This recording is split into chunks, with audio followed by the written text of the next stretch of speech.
So, I wanted to talk about why many parents discover their own neurodivergence, whether it be autism, ADHD, or more, through their own child's diagnosis.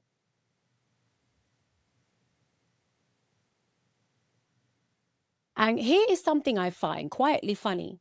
I do run a lot of autism parenting groups, and I'm not a parent. Over 30,000 parents so far.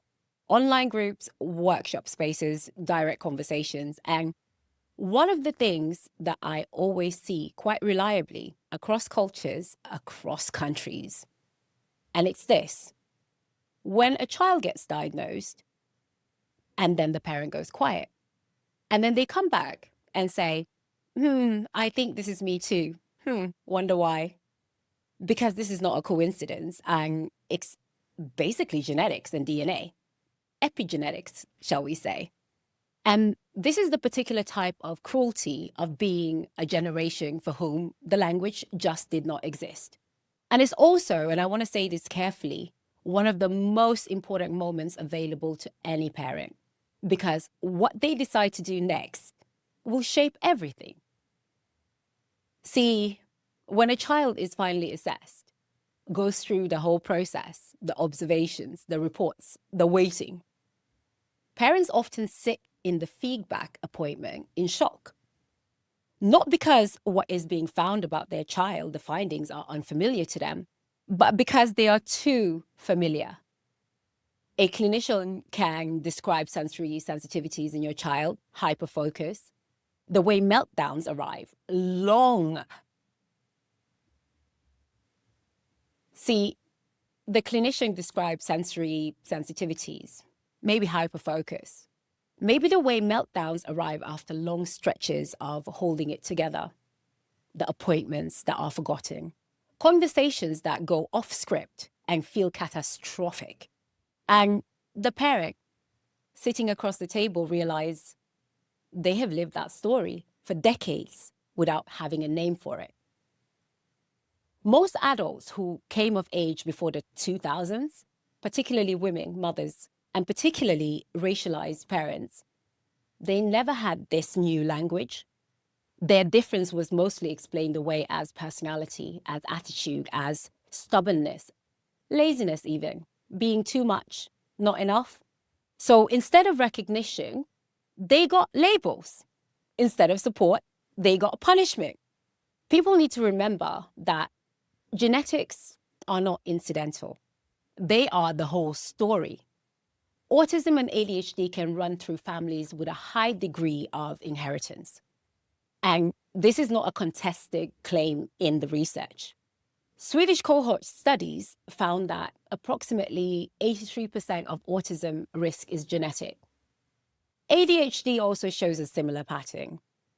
Twin and family studies estimate heritability at around 74%.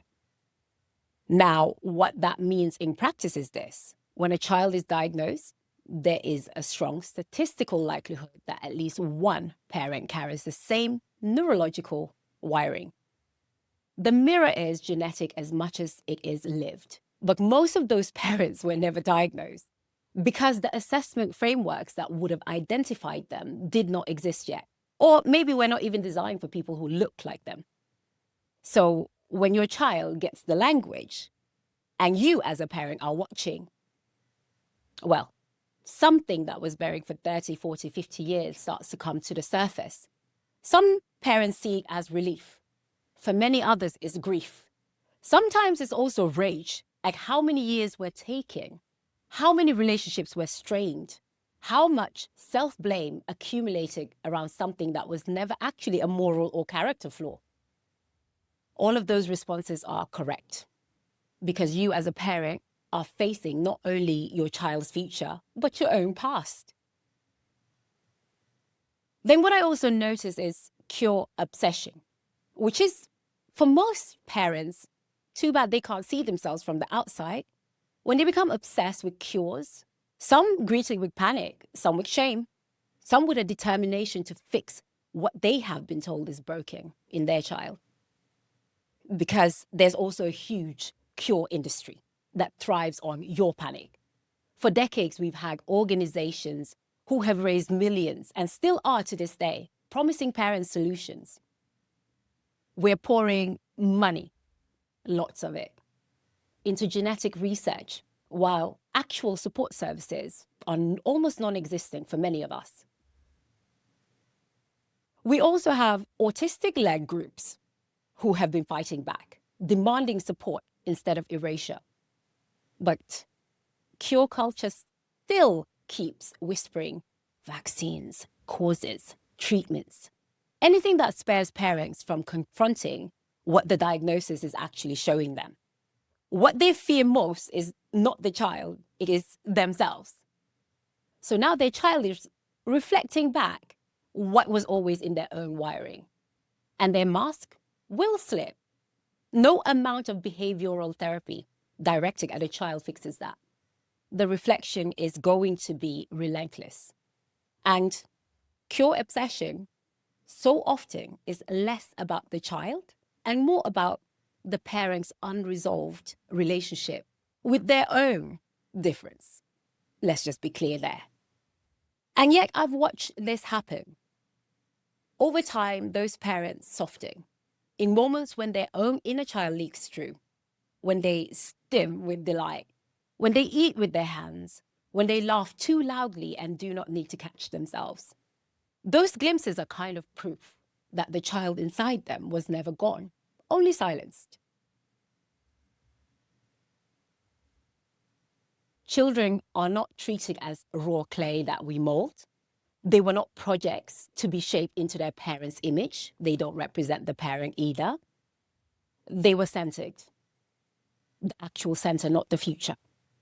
So among the groups I have studied extensively, children were regarded as mirrors of ancestral traits. Children carry a lot of memory and continuity and not projection. So a mother who recognized something in her child would not erase it. She studies it, observes it. She asks, what does this mean to community? Was this an ancestor returned to teach? In fact, I would say ancestral traits are returned to teach us. Is this child older than their years or younger, needing protection? Either way, they were to be guided and safeguarded, even as they guide others. The system in itself resisted colonial pathology that redefined difference as a deficiency. See, we have matriarchal knowledge that recognize what Western frameworks denied. Autistic, ADHD children, for example, are seen as truth tellers. They are signals. They are reminders that survival doesn't have much to do with performance. It's about belonging. And when we lose that framework, which we have through colonization, we also lose the child and we lose the parent who might have been met way decades ago and was not. Now, I still don't know how I ended up leading more than 30,000 parents in a group, but I know what that space has taught me and what I'm still learning inside that space. And it is, the pattern I see is consistent. The parent who most fiercely resists their child's diagnosis is also almost always the parent whose own mask is the most intact. The parent who grieves the hardest for their child's struggles is almost always the parent who remembers their own, unnamed, without support. And the parent who moves the fastest towards understanding, who sits in feedback from the appointments and says quietly, this sounds familiar. That tends to be the parent who has the best chance of them all, because a recognition is the beginning of accommodation. And accommodation is actually what works. Based on the Swedish cohort data and the twin studies and the ADHD heritability research, all of it confirms what matriarchal frameworks already held. Neurodivergence travels in families, and families carry the capacity to understand it if anyone can give them the language. And that is what this work is for.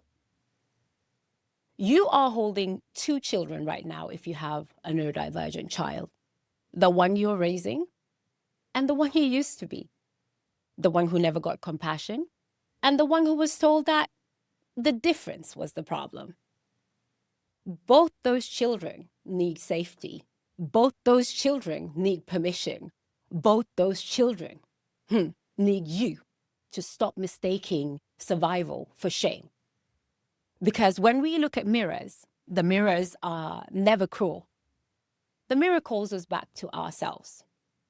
Now, if you're interested in more on this, I do have a full Substack essay that goes deeper into this, the genetics, the matriarchal frameworks, the cure industry we're in right now.